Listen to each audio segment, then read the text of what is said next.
Bonjour, mon cher frère, ma chère sœur, que la grâce et la paix de notre Seigneur Jésus soient maintenant sur toi et sur toute ta maison. Amen.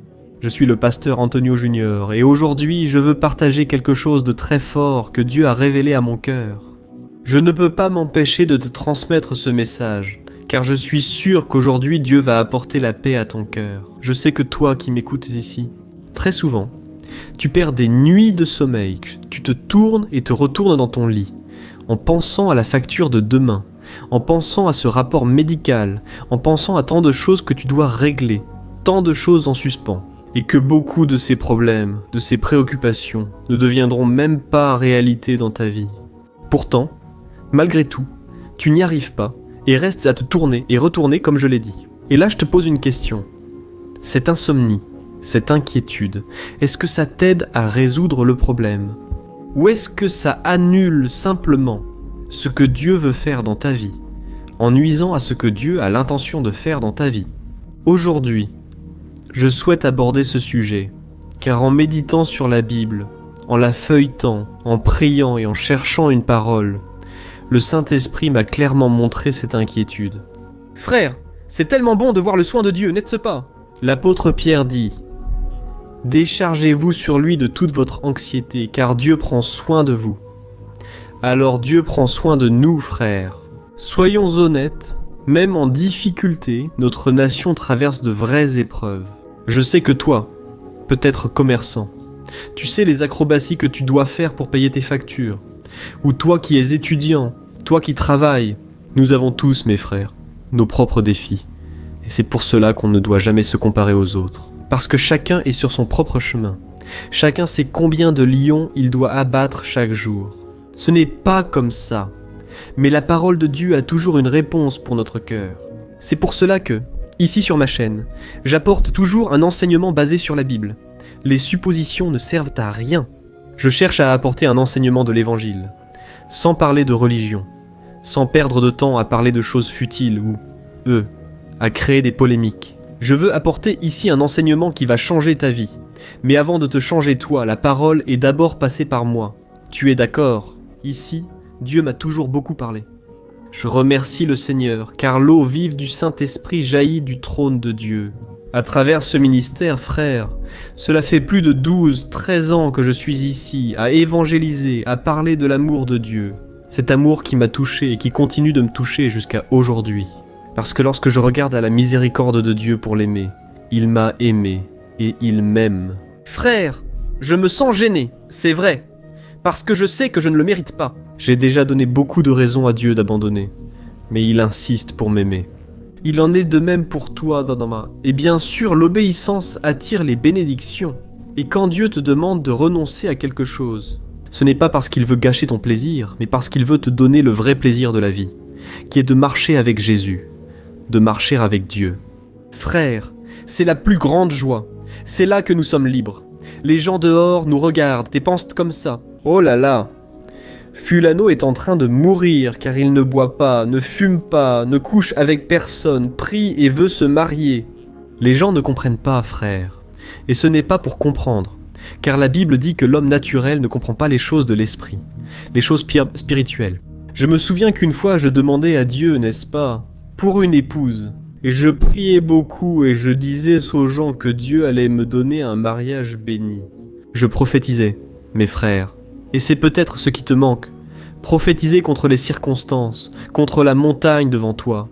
Un jour, une jeune fille est venue me voir et m'a dit « Hé garçon, laisse-moi te dire une chose, tu es en train de parler là. Dieu va te donner une épouse et que tu vas être heureux dans le mariage.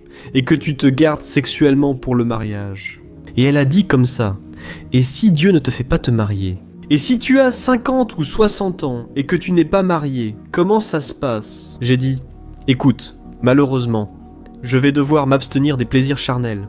Je ne pourrai pas avoir de relations sexuelles. Je ne veux pas désobéir à Dieu, mais Dieu a été fidèle, frère. Je me suis marié à 29 ans, vierge. Je me suis converti à 18 ans, n'est-ce pas?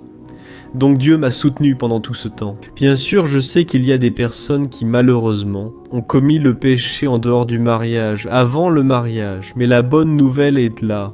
Première épître de Jean, chapitre 1, verset 9. Que si tu confesses ton péché, Il est fidèle et juste pour te pardonner et te purifier de toute injustice, de toute méchanceté que le péché a apportée. Dieu, il te pardonne et te purifie. Amen. Parce que Jésus, il est mort sur la croix justement pour nos péchés, justement pour nous donner le pardon, pour nous donner une nouvelle chance. Alors, si Jésus l'a fait avec moi, avec les apôtres, avec tous ceux qui se sont humiliés en sa présence, pourquoi serait-ce différent avec toi? Amen. Alors, approprie-toi de ce pardon. Accepte le pardon de Dieu et pardonne-toi aussi. Parce que ça ne sert à rien que Dieu te pardonne si toi tu ne te pardonnes pas, si tu continues à te punir, à te martyriser, à te culpabiliser. N'est-il pas temps de laisser Dieu contrôler et transformer ta vie? Amen. Je vais donner un exemple. Frères, vous allez être impressionnés de voir que bien souvent, nous ne dormons pas, parce qu'en réalité, nous ne remettons pas les choses entre les mains de Dieu. Notre problème, c'est comme si nous disions « Seigneur, laisse-moi d'abord résoudre, laisse-moi essayer. Ensuite, tu feras quelque chose. » Non, frère. Voilà pourquoi beaucoup ne dorment pas bien, traversent une dépression et doivent prendre de nombreux médicaments pour se calmer et dormir, frère. Bien sûr, il est si naturel que nous passions par des afflictions, n'est-ce pas? Dieu lui-même a dit là, dans le psaume 34, verset 19, que nombreuses sont nos afflictions sur cette terre, mais le Seigneur nous délivre de toutes. Donc, il est si normal que nous passions par l'anxiété, la dépression, cela peut arriver. Mais nous ne pouvons pas nous y résigner. Et nous devons surtout comprendre quelle est la racine du problème. Qu'est-ce qui nous pousse à vivre de cette manière? Parce que la volonté de Dieu pour nous, c'est certainement la paix. Que vous ayez la paix dans votre cœur, que vous ayez de la joie, parce que tout cela, c'est le Saint-Esprit qui le produit en nous. Amen. Alors, nous allons déjà commencer. Mais avant, je veux vraiment vous remercier. Vous qui avez partagé, qui avez envoyé ces prières à tant de gens. Et ainsi, le royaume de Dieu est en train de grandir. Parce que, comme je l'ai dit, ici nous ne parlons pas de religion. Ici c'est seulement la parole du Seigneur. Je vais délivrer un message puissant, puis nous prierons. Je crois qu'à la fin de la prière, vous repartirez d'ici léger, transformé. Amen. N'oubliez pas de vous abonner à ma chaîne en cliquant sur le bouton sous la vidéo si vous êtes nouveau. Et activez la cloche qui va apparaître à côté, en sélectionnant l'option « Toutes ». Parce que je veux que vous fassiez partie de la prière du matin, de la prière du soir et des vidéos de l'après-midi. D'accord. Alors commençons mes frères. Aujourd'hui, nous allons plonger dans une histoire de la Bible qui, honnêtement, défie notre logique humaine. Nous allons parler de l'apôtre Pierre. Mais pas de ce Pierre impulsif qui a coupé l'oreille du soldat ou qui a marché sur les eaux. Non. Aujourd'hui, nous allons parler de Pierre qui a passé une nuit de repos. Une nuit où il a dormi profondément. Je veux que vous compreniez que Pierre n'a pas dormi. Dans une situation facile, lors d'une journée tranquille, il ne se passait rien de très grave. Et je vais vous raconter tout le contexte pour que vous compreniez que vous pouvez avoir la paix au milieu de la difficulté, au milieu de la persécution, au milieu de la guerre. Vous pouvez dormir tranquillement. Amen. Laissez-moi vous parler ici de l'église primitive, qui était composée des premiers chrétiens ici sur terre, après la résurrection de Jésus.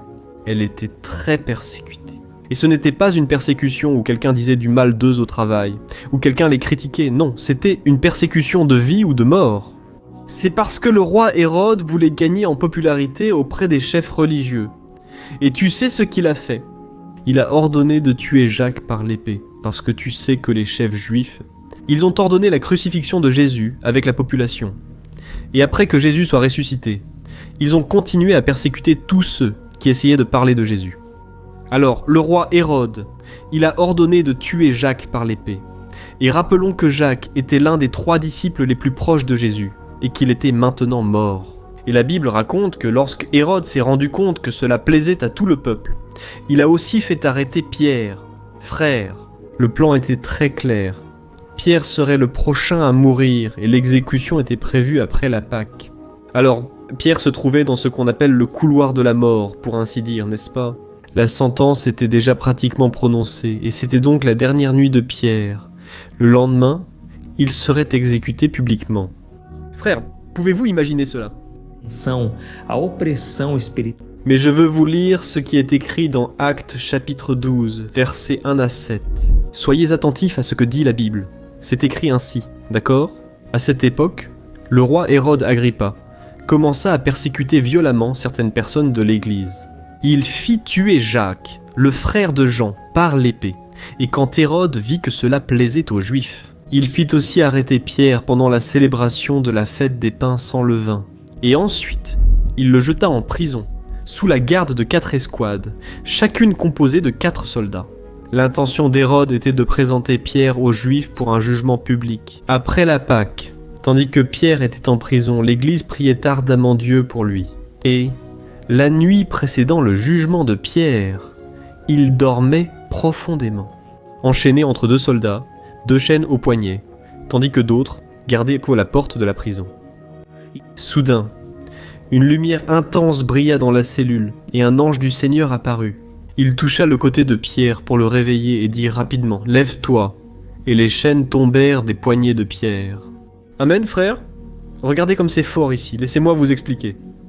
La Bible dit que l'Église, en priant avec ferveur, poussait un cri désespéré. Mais où était Pierre? Est-ce qu'il marchait de long en large, là dans la cellule, en se rongeant les ongles? Est-ce qu'il était en train d'écrire sa lettre d'adieu? Non, mes frères. Le texte dit qu'il dormait profondément.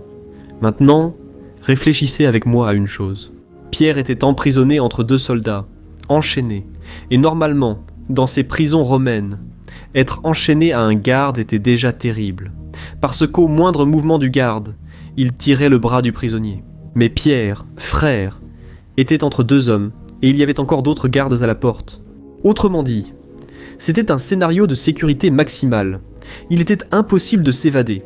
L'endroit était froid, sale, et il n'y avait aucun espoir. Et alors, la Bible dit que Pierre dormait profondément. Et il est intéressant de noter que lorsque l'ange est apparu, il a frappé Pierre. Dans le texte original, c'est comme s'il lui donnait une secousse très forte, parce que Pierre dormait profondément. Je te pose une question. Comment peut-on dormir ainsi la veille de sa propre mort? Tu y as déjà pensé? Peut-être penses-tu: ah, pasteur, Pierre a dormi car il avait déjà perdu tout espoir. Il a baissé les bras. Mes frères, je vais vous apporter ici une révélation que Dieu m'a donnée. Tu vas être impressionné et tu vas comprendre qu'en réalité, Pierre n'avait pas abandonné. Pierre n'avait pas du tout baissé les bras. En réalité, probablement, Pierre a dû se souvenir d'une conversation qu'il avait eue avec Jésus, après que Cristo ressuscitou. É interessante porque se rappeler ce que Dieu a fait dans le passé nous donne force et confiance. Amen. On gagne de l'expérience et on arrive à croire qu'après cette période difficile, les choses vont s'améliorer. Et, au contraire, si on ne se souvient pas de ce que Dieu a déjà promis, alors on finit par laisser de la place à l'ennemi. L'ennemi commence à mettre la peur dans notre cœur, on perd la foi, l'espérance. Et je veux te lire une promesse que Jésus avait faite à Pierre, qu'il a encouragé à ce moment-là, et a permis à Pierre de se reposer. Même face aux chaînes, même face à la persécution, regarde ce qui est écrit dans Jean, chapitre 21, verset 18. Jésus a dit ceci à Pierre après sa résurrection. Il est écrit ainsi: « Pierre, je te dis la vérité. Quand tu étais jeune, tu pouvais agir comme tu voulais. Tu t'habillais et tu allais où tu voulais. Mais quand tu seras vieux, tu étendras les mains, et d'autres t'habilleront et t'emmèneront là où tu ne veux pas aller. » Amen, frère. Soyez attentifs à la logique de la foi. Ici, ô Jésus, Pierre a dit ceci: « Quand tu seras vieux, tu étendras les mains, d'autres t'habilleront et t'emmèneront là où tu ne veux pas aller. » Autrement dit, frère, dans cette prison, il n'était pas encore temps que la promesse s'accomplisse, parce que Pierre était probablement un homme d'âge moyen. Il n'était pas le vieil homme que Jésus avait indiqué. Vous comprenez? J'imagine Pierre allongé dans cette cellule froide, observant ses chaînes, ses soldats, et réfléchissant ainsi. « Eh bien, Hérode veut me tuer demain matin, mais mon Seigneur Jésus a dit que je mourrai quand je serai vieux. Autrement dit, mon heure n'est pas encore venue. Je ne suis pas encore vieux. » Alors là, la promesse de Jésus, frère, a annulé cette menace d'Hérode, parce que Pierre a compris qu'il ne mourrait pas demain. Amen, tu te rappelles cette phrase que tout le monde dit, non? Dans notre milieu, on dit que lorsqu'une personne a une promesse de Dieu, elle ne meurt pas tant que cette promesse ne s'est pas accomplie, n'est-ce pas? Mais frère, quand on regarde l'Ancien Testament, on se rend compte que Dieu a fait une promesse au peuple d'Israël. Et Dieu a dit qu'il avait la terre promise préparée pour eux. Ce n'est pas vrai. Mais il est intéressant de noter que toute cette génération a fini par mourir dans le désert. Cela montre que la promesse ne s'est pas réalisée. Et pourquoi sont-ils morts? À cause de la désobéissance, parce qu'ils ont été désobéissants. Pas seulement une fois, mais ils ont persisté à ne pas faire confiance, à ne pas croire que Dieu avait un avenir béni, un avenir meilleur pour eux. Alors, la promesse de Dieu s'accomplit lorsque nous sommes en présence du Seigneur, bien sûr que Dieu est souverain. Si Dieu veut restaurer une personne perdue dans le monde aujourd'hui, frère, il sauve qui il veut. Je pense que nous pouvons prier dans un instant pour les personnes qui ne sont pas ici. N'est-ce pas vrai que tant de personnes pourraient être en train d'écouter la parole aujourd'hui, mais malheureusement, elles sont là, perdues dans le péché, menant une vie loin de Dieu. Que ces personnes se souviennent des promesses du Seigneur. Parce que je crois, mes frères, que cette nuit-là, Pierre s'est souvenu que Jésus avait dit qu'il ne mourrait que lorsqu'il serait vieux. Et il n'était pas encore vieux. D'ailleurs, beaucoup de choses se sont passées ensuite. Et Pierre? Alors il a été libéré de cette prison. L'ange l'a libéré de manière miraculeuse, au point qu'ils sont passés entre les gardes. C'était une prison de haute sécurité, et Dieu a accompli un miracle extraordinaire. Et quand Pierre est arrivé chez les frères, même eux n'ont pas cru que c'était Pierre, parce que c'était un miracle merveilleux. Ils pensaient en fait que c'était un fantôme. Regardez ça, frères. Alors, il est très important que nous croyions jusqu'au bout. Surtout que nous nous rappelions de tout ce que Dieu nous a promis. Alléluia. Si ce problème t'empêche de dormir aujourd'hui, c'est un signal d'alerte. Parce que, d'une certaine manière, tu dois essayer de contrôler ta vie.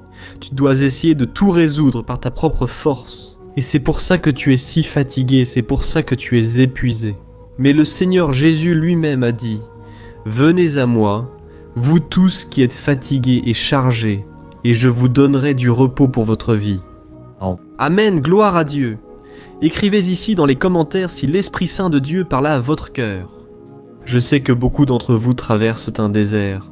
Mon cœur brûle, mes frères. Nous allons bientôt prier.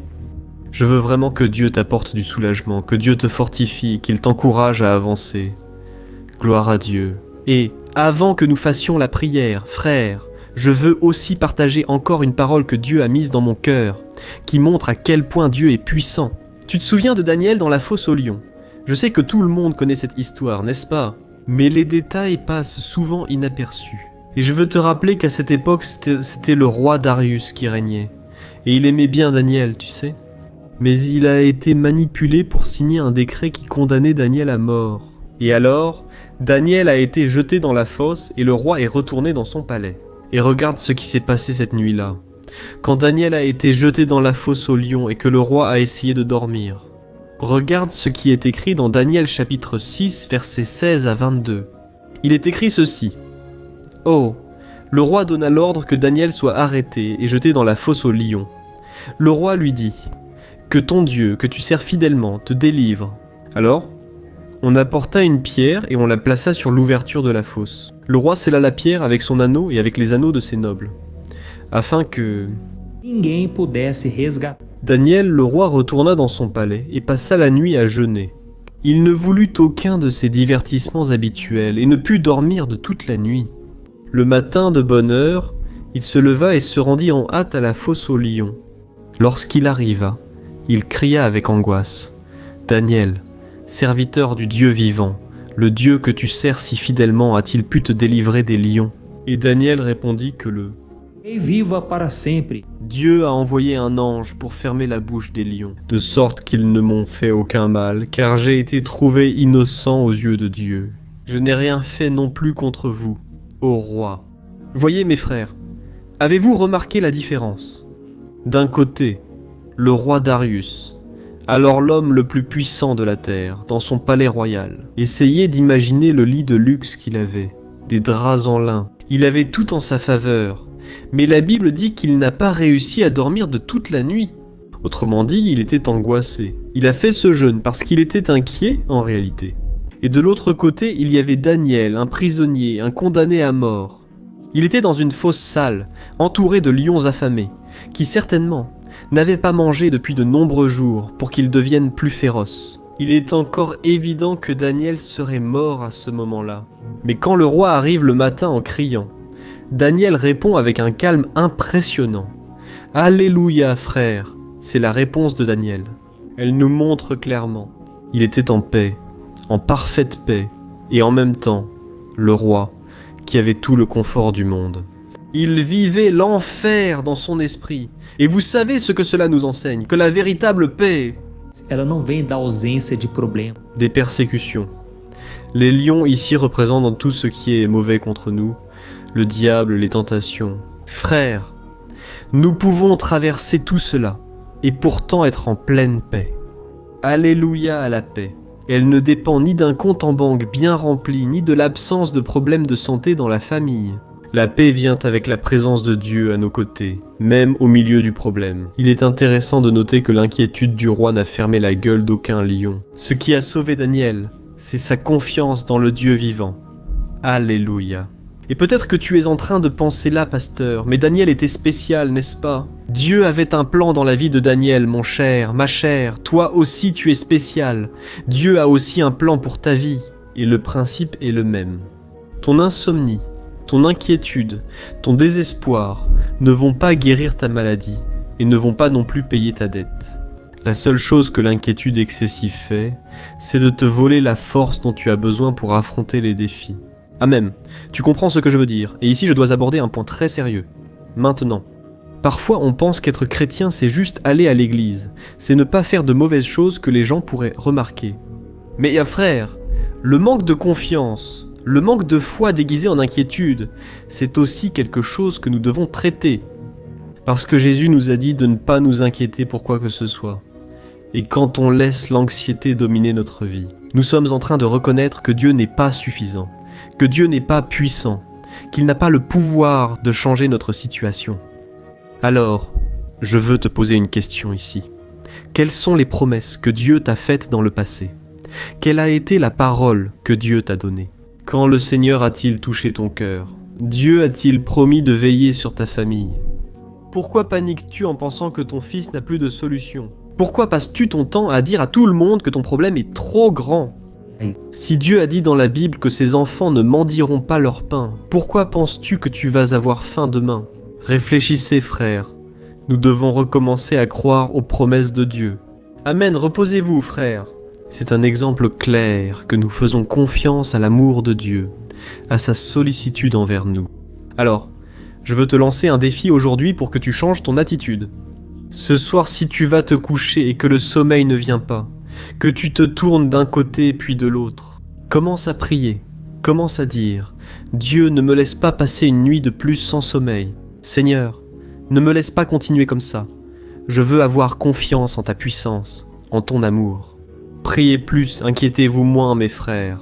Amen. » Écoute, Dieu a vraiment touché ton cœur aujourd'hui. J'en suis convaincu. Alors écris ici dans les commentaires « Le Seigneur m'a parlé puissamment aujourd'hui ». Écris avec tes mots quelque chose que Dieu a fait dans ta vie à travers ce message. Alors, nous allons prier en ce moment même. S'il te plaît, ne pars pas. C'est un moment tellement important. Je sais que l'ennemi aussi veut t'apporter de la distraction. Il ne veut pas que tu reçoives ta bénédiction. Mais Dieu t'a amené ici. Et il a un rendez-vous prévu avec toi aujourd'hui. Amen, ferme les yeux. Nous allons prier. Et à la fin de la prière, la seule chose que je te demande, c'est de partager combien de personnes seront bénies. Et ensuite elles te remercieront. Parce que cette parole a le pouvoir de transformer des vies. Alléluia. Prions. Seigneur mon Dieu et mon Père, nous voulons te remercier, Père, parce qu'aujourd'hui tu nous as parlé. Merci pour ta parole. Merci pour ton amour sans fin. Merci pour tes merveilles. Père, tant de miracles, tant de délivrances. Nous n'avons qu'à te remercier. Combien de fois avons-nous pensé à abandonner, mais tu as cru en nous. Tu es fidèle, Père. Même lorsque nous sommes dans la fosse aux lions, lorsque nous sommes entourés par les ennemis, le Seigneur est en train de nous délivrer, de prendre soin de nous. Alléluia, Père, en ce moment, je place devant toi la vie de chaque frère qui m'écoute. Je sais que beaucoup ont vécu des nuits de terreur, de peur, de soucis. Ô Seigneur, tu sais ce que chacun traverse, Père. Beaucoup sont tourmentés par des pensées de défaite, de mort, de catastrophe. Père, je te présente maintenant, Seigneur, la vie de chacun. Je sais qu'il y a des personnes ici qui sont au milieu d'un combat spirituel. C'est une lutte si forte, Père. Cette personne pense qu'elle ne va pas y arriver. Et bien souvent, c'est parce qu'elles ont laissé des failles. Bien souvent, c'est parce que le péché est entré. et maintenant elles sont sans protection. Mais en ce moment, nous te demandons pardon, Seigneur. En tant qu'Église, nous te demandons, pardonne-nous, Seigneur, pour nos péchés. Nous ne voulons pas marcher dans la désobéissance. Nous ne voulons pas donner de place à l'ennemi. Aide-nous, Père, à vivre dans la sainteté, dans ce monde. Ce n'est pas facile. Mon Père, tu nous as dit de ne pas nous inquiéter du lendemain, car chaque jour a déjà ses propres difficultés. Mais malheureusement, nous n'y arrivons pas. Seigneur, ô mon Père, combien sont en train de m'écouter maintenant, Père ? Ils sombrent dans les problèmes, car ils ont détourné les yeux de Jésus pour se focaliser sur les circonstances. Seigneur, je sais aussi que l'ennemi profite de notre anxiété. C'est pourquoi je réprimande maintenant toute attaque du mal, toute force maléfique qui cherche à affaiblir ton peuple. Seigneur, chasse maintenant, au nom de Jésus, cette pensée qui ne s'arrête pas, ce cœur qui bat sans cesse. Je déclare, calme-toi. Apaise-toi. Je prophétise la paix du Christ qui dépasse toute intelligence sur cet esprit. Maintenant, ô mon Père, aide-nous, Père, à nous souvenir de tout ce que le Seigneur nous a déjà promis. Ô Saint-Esprit, rappelle-nous les promesses du Seigneur Jésus. Le Seigneur a promis qu'il serait avec nous jusqu'à la fin des siècles. Le Seigneur a dit qu'il est notre berger et que rien ne nous manquera. Dieu, que cela soit comme notre oreiller cette nuit. Puissions-nous dormir le sommeil des justes, le sommeil de la confiance, sachant que, pendant que nous fermons les yeux, ton ange travaille en notre faveur, brisant les chaînes, ouvrant les portes de fer et fermant la gueule des lions. Je prie mon Père en ce moment pour la délivrance dans les émotions. Combien de blessures, Père, ont été causées par la trahison et l'abandon. Palavra dura que foi lançada. Purifie l'âme de cette personne. Seigneur, aie pitié. Mon Dieu, comme il est dur de vivre avec ces blessures au cœur. Père, Jésus, enlève-la de ta main, Seigneur. Ô mon frère, pose ta main maintenant sur ta poitrine, comme ça. Toi aussi, ma sœur, pose ta main sur ta poitrine et demande à Jésus d'enlever cette blessure. Maintenant, il va l'enlever. Je crois que le Seigneur prend soin de ta vie. Il va te libérer de toute dépendance. Ô Jésus, je sais qu'il y a des personnes qui sont enchaînées par des péchés et qui n'arrivent pas à s'en libérer. Seigneur, que toute chaîne du péché tombe à terre. Maintenant, au nom de Jésus, fortifie, Seigneur, tes enfants, ces personnes qui reviennent maintenant dans les bras du Seigneur. Combien sont éloignés en ce moment, Seigneur, et nous te demandons en leur faveur. Jésus, ramène-les, Seigneur, cette femme, cet homme, qui sont dans la prostitution, l'ivresse, la pornographie, l'adultère, tant de péchés, Père, dans le mensonge, le vol. Père, aie pitié de ton peuple, Seigneur, rappelle à ces personnes, Père, ce qui leur donne de l'espérance. Père, nous savons combien il est difficile de revenir vers toi. Il y a beaucoup de personnes qui doivent vaincre l'orgueil, qui doivent abandonner ce sentiment de culpabilité terrible pour revenir à toi, Seigneur. Mais je crois que tu es en train de visiter ces personnes maintenant, Père, et je te demande, Seigneur, que ta grâce s'étende sur eux et sur chacun de nous. Ô mon cher frère et ma sœur, si tu veux remettre ta vie à Jésus, si tu reconnais que tu as besoin de son aide et que tu ne peux plus vivre seul, alors je veux t'inviter à répéter ces paroles que je vais dire ici. Mais fais-le seulement avec sincérité, avec foi, fais-le de tout ton cœur. Amen, dis ainsi. Ô Seigneur Jésus, je remets ma vie entre tes mains. Pardonne-moi, Seigneur, pour mes péchés. Transforme-moi et sauve-moi. Je ne veux plus porter ce fardeau tout seul, Seigneur. Et je crois que le Seigneur est mort sur la croix, à ma place, à cause de mes péchés. Et je reçois ton pardon par la foi. Écris mon nom dans le livre de la vie. Jésus, Seigneur, retire-moi de cette vie loin de toi. Aide-moi à persévérer jusqu'à la fin. Je veux être avec toi jusqu'à la consommation des siècles. Amen, ô mon Dieu, je place devant toi, Père, la vie de ce frère et de cette sœur. Maintenant, ils font partie de ta famille, Seigneur. Qu'ils puissent renoncer au plaisir de la chair, qu'ils puissent acquérir une Bible et commencer à la mettre en pratique. Que le Seigneur place des hommes et des femmes de Dieu sur le chemin de cette personne. Que le Seigneur le dirige vers une église. Que le Seigneur fasse une œuvre merveilleuse. Père, que cette prière puisse s'étendre aux quatre coins du Brésil et au-delà du Brésil, et que ton nom soit glorifié aujourd'hui et pour toujours. Au nom de Jésus, c'est ainsi que je prie et te remercie. Amen, gloire à Dieu, alléluia. Salut, je peux te poser une question. As-tu déjà remarqué que souvent les choses ne fonctionnent pas dans ta vie? Et alors tu te sens perdu, frustré, et tu penses que tu ne seras jamais vraiment heureux. Il y a tellement de problèmes, que tu fais face à des problèmes de relations, des problèmes familiaux, un manque d'argent et tant d'autres choses qui t'arrivent et qui te découragent beaucoup. Et ça affaiblit ta foi. Tu sais pourquoi tout ça t'arrive? Il y a une chose dont je suis sûr que tu... Está com dificuldade e é exatamente isso que está te impedindo. Faire du mal. Combien de fois tu vas tomber? Je crois que tu vas te souvenir que tu es...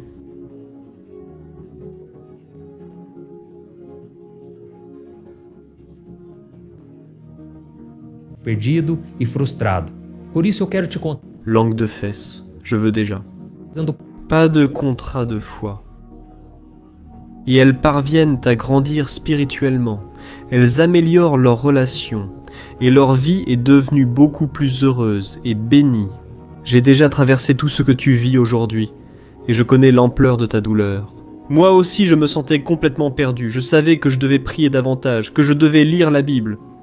Mais je n'y arrivais pas. Et là, je me sentais totalement frustré. Jusqu'à ce qu'après tant de luttes, j'ai découvert une façon de grandir dans ma marche avec Dieu. Et après avoir réussi à faire ça, ma vie a changé. Du tout au tout.